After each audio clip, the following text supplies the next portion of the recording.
Halos buong Pilipinas ang nakakaranas ngayon ng sama ng panahon, dahil sa pinagsamang epekto ng Bagyong Karina at hanging habagat. Naminsala ang naglalakihang mga alon at kaliwat kanang baha sa ilang probinsya at Metro Manila. Hindi po naging madali ang karanasan natin sa kasagsagan ng Bagyong Karina. Marami ang nasalanta, naapektuhan ang hanap buhay, at nailagay sa kapahamakan ang mga mahal natin sa buhay. Kamusta na kaya ngayon ang batikang aktor at direktor na si Michael De Mesa?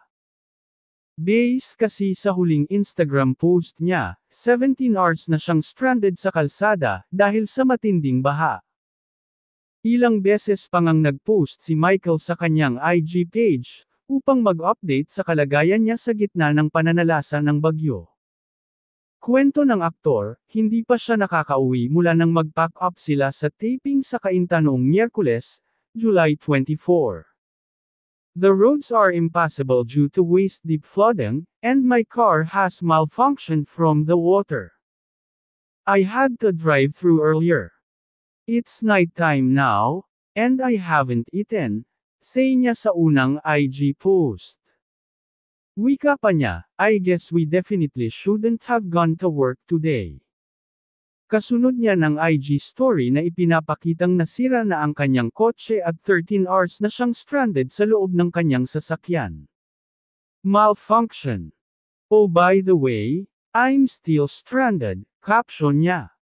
At ang huling post niya sa IG ay kaninang umaga, July 25, na kung saan ay nandoon pa rin siya at hindi pa nakakauwi. Ayon sa kanya, 17 hours na siya nandoon sa loob ng kanyang kotse at naiiyak na raw siya.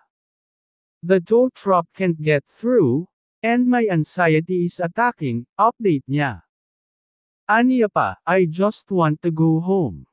Lubos namang nag-aalala ang kanyang misis na si Julie Reyes Eigenman. Sa comment section, mababasa ang kanyang sinabi na, please find a place to eat, Hana. Be safe. We'll keep praying. Nagkomento rin si Julie na pinapakalma ang kanyang mister, aniya, praying you'll be home soon, my love hang in there. Nagpaabot din ng dasal ang ilang kapwa-artista, kabilang na riyan sina Yasmin Curdy, Iza Calzado, Jasmine Curtis Smith, Eula Valdez, at marami pang iba.